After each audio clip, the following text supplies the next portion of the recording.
Shalom saudara-saudara yang dikasihi Tuhan Yesus Kristus. Salam sejahtera buat saudara semua dimanapun saudara berada. Damai dan sukacita oleh Roh Kudus melimpah senantiasa dalam hati dan kehidupan saudara semua. Ayat renungan saat ini terdapat di dalam Amos 5 ayat 4-6. Tertulis demikian. Sebab beginilah firman Tuhan kepada kaum Israel. Carilah aku, maka kamu akan hidup. Janganlah kamu mencari Betel. Janganlah pergi ke Gilgal, dan janganlah menyeberang ke Beersheba, sebab Gilgal pasti masuk ke dalam pembuangan, dan Betel akan lenyap. Carilah Tuhan, maka kamu akan hidup, supaya jangan ia memasuki keturunan Yusuf bagaikan api, yang memakannya habis dengan tidak ada yang memadamkan bagi Betel. Saudara yang dikasihi Tuhan, firman Tuhan begitu terang bagi kita. Inti pesan dari ayat ini adalah jangan mencari tempat, tapi carilah Tuhan, supaya kita mengalami kehidupan. Betel adalah suatu tempat di mana Yakub mendapatkan mimpi. Dalam mimpinya ia melihat malaikat-malaikat Tuhan turun naik di sebuah tangga yang mencapai ke langit, dan ia melihat pula Tuhan berdiri di sampingnya dan berfirman menyampaikan janji penyertaan dan perlindungannya atas dirinya. Yakub kemudian menamai tempat di mana ia bermimpi itu Betel. Dulunya nama tempat itu adalah Luz. Hal ini tertulis dalam Kejadian 28 ayat yang ke-19. Rupanya saudara, pengalaman rohani Yakub di Betel membuat banyak orang Israel pergi ke Betel. Motivasi mereka adalah untuk mencari Tuhan di sana. Namun lama-kelamaan Betel menjadi berhala yang baru. Orang-orang pergi mencari Betel, bukan mencari Tuhan.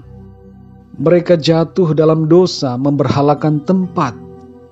Inilah kesalahan bangsa Israel waktu itu, sehingga diperingatkan melalui Nabi Amos. Mereka telah keliru menyamakan Tuhan dengan tempat. Dan kesalahan mereka yang terutama adalah mereka tidak menghidupi perintah Tuhan dalam keseharian mereka. Saudara yang dikasihi Tuhan, semua tempat ibadah tidak menjamin Tuhan bisa ditemukan, sebab Tuhan ada bagi hati yang bertobat dan percaya. Dalam masa pandemi saat ini, di mana banyak gedung gereja ditutup, dan tidak ada pertemuan ibadah di dalam gedung, kita semua diingatkan oleh Tuhan bahwa ibadah itu bukan soal gedungnya. Ibadah itu bukan soal tempatnya, saudara. Tapi ibadah itu soal hati kita. Ibadah juga bukan soal YouTube, saudara. YouTube dan channel yang ada di dalamnya, termasuk channel ini juga, jangan kita jadikan berhala yang baru. Keberadaan channel rohani hanya merupakan sarana untuk membantu kita semua agar lebih mengerti akan suara kebenaran firman Tuhan. Namun demikian saudara, kita perlu berhati-hati dengan berbagai angin pengajaran yang ada, yang berbeda dengan kebenaran firman Tuhan. Marilah kita tetap berdiri di atas pengajaran para rasul. Kembali kepada ayat firman Tuhan ini, saudara. Marilah kita mencari Tuhan dan hidupilah Tuhan dalam keseharian kita. Ibadah bukan soal tempat, tapi soal hati kita di hadapan Tuhan. Ketika murid-murid Tuhan Yesus mengagumi bait Allah di Yerusalem, apa yang dikatakan oleh Tuhan Yesus? Dalam Markus 13 ayat 2, Tuhan Yesus berkata, "Kau lihat gedung-gedung yang hebat ini? Tidak satu batu pun akan dibiarkan terletak di atas batu yang lain. Semuanya akan diruntuhkan." Saudara yang dikasihi Tuhan, mengapa Tuhan Yesus yang sebelumnya mengusir para pedagang yang berjualan di dalam bait Allah bisa mengatakan hal yang demikian? Mengapa, saudara? Karena manusia sudah memberhalakan tempat ibadah. Sementara Tuhan Yesus Allah Sang Pencipta yang datang pada mereka tidak mereka pedulikan. Dalam Yohanes 1 ayat yang ke-11 dikatakan, Ia datang kepada milik kepunyaannya, tetapi orang-orang kepunyaannya itu tidak menerimanya. Saudara yang terkasih, dalam Yohanes 4 ayat 23, Tuhan Yesus berkata, tetapi saatnya akan datang dan sudah tiba sekarang, bahwa penyembah-penyembah benar akan menyembah Bapa dalam roh dan kebenaran, sebab Bapa menghendaki penyembah-penyembah demikian. Mari kita sadari saudara pesan Tuhan yang begitu kuat saat ini. Tuhan tidak menginginkan ibadah status. Tuhan ingin suatu hubungan yang sungguh nyata antara kita dengan Tuhan. Ia merindukan agar hubungan nyata dengannya itu terwujud di dalam kelakuan kita sehari-hari.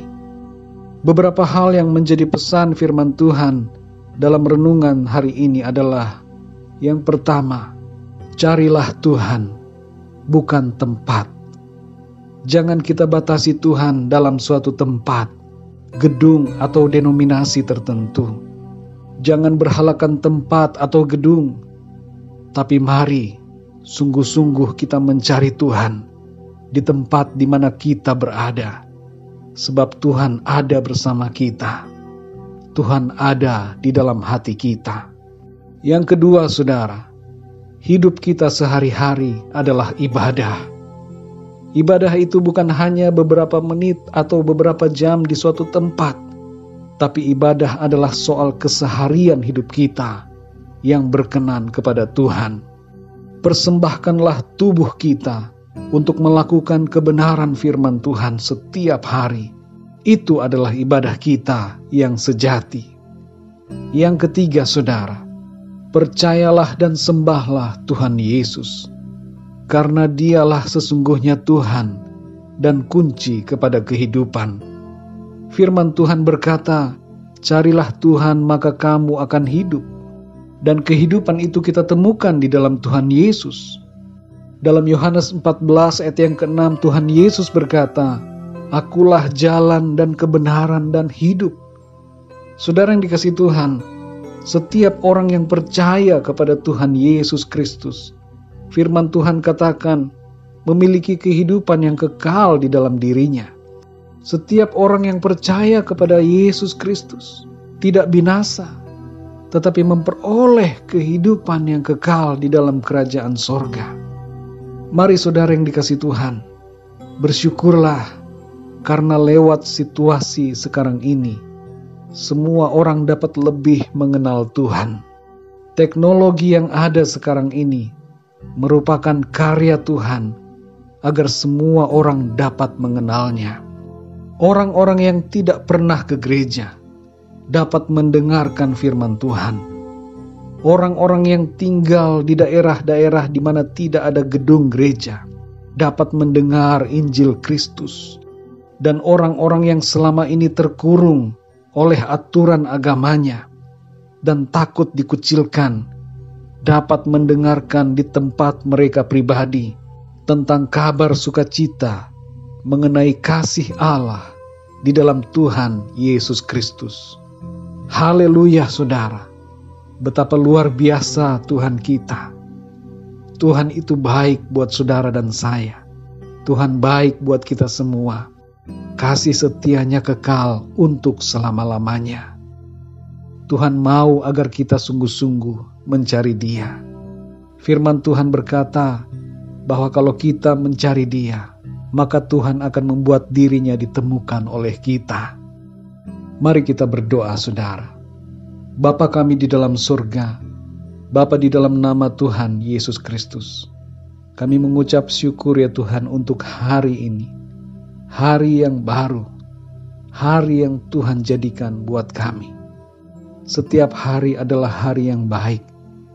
Dan hari ini kami percaya, kebaikan demi kebaikan, kemurahan demi kemurahan, akan mengikuti hidup kami di sepanjang hari ini. Dan hari-hari ke depan, juga kami percaya, Tuhan menyediakan kebaikan dan keindahan di dalamnya. Kami bersyukur ya Tuhan untuk firman-Mu hari ini yang sudah kami dengar, yang mengajarkan kami untuk sungguh-sungguh mencari Tuhan.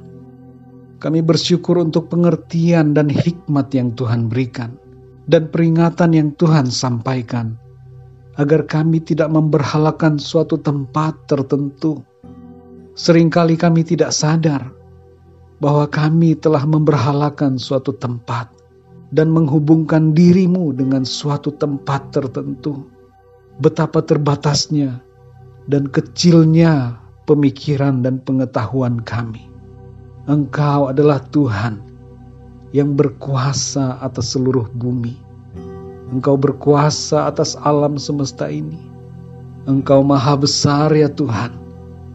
Dan kami bersyukur Engkau yang maha besar dan mulia itu mau tinggal di dalam kami.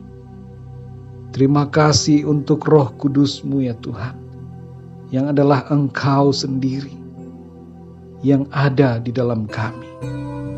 Terima kasih ya Bapa. Kami mengerti bahwa sepanjang hidup kami ini, kami harus sungguh-sungguh mencari Engkau, mengutamakan Engkau ya Tuhan Yesus dalam hidup kami, dan menghidupi firman-Mu di dalam keseharian kami. Ampuni kami kalau selama ini kami seringkali salah mengerti mengenai ibadah. Kami menganggap ibadah itu hanya beberapa jam saja di suatu tempat, atau beberapa menit mendengarkan firman Tuhan. Tapi kami lupa bahwa ibadah yang sejati adalah berhubungan dengan persembahan tubuh kami sebagai persembahan yang hidup dan berkenan kepada Tuhan. Terima kasih ya Tuhan. Pimpinlah hidup kami ya Tuhan sepanjang hari ini, supaya keseluruhan hidup kami senantiasa boleh menyenangkan hati-Mu, dan hidup kami menjadi suatu korban persembahan yang harum di hadapan-Mu. Terima kasih ya Bapa. Di dalam nama Tuhan Yesus Kristus, Tuhan dan Juru Selamat kami berdoa dan mengucap syukur. Haleluya. Amin. Puji Tuhan, saudara yang dikasihi Tuhan, saya percaya firman Tuhan menjadi berkat dan kekuatan buat saudara semua. Dan Roh Kudus akan menolong saudara untuk lebih lagi memahami kebenaran firman Tuhan. Bagi saudara-saudara yang saat ini sedang mengalami sakit penyakit, percayalah bahwa ada Tuhan bersama dengan saudara. Berdoalah dan nyatakanlah permohonan saudara kepada Tuhan. Dan percayalah bahwa oleh kuasa darah Yesus Kristus, segala penyakit saudara sudah disembuhkan. Jangan kita takut dalam menghadapi situasi dalam kehidupan kita, tapi sebaliknya, mari kita melangkah dalam iman percaya kepada Tuhan Yesus Kristus, yang ada bersama dengan kita, di dalam kita, dan menopang kehidupan kita. Tuhan Yesus memberkati saudara semua. Sampai jumpa dalam renungan yang berikutnya. Haleluya.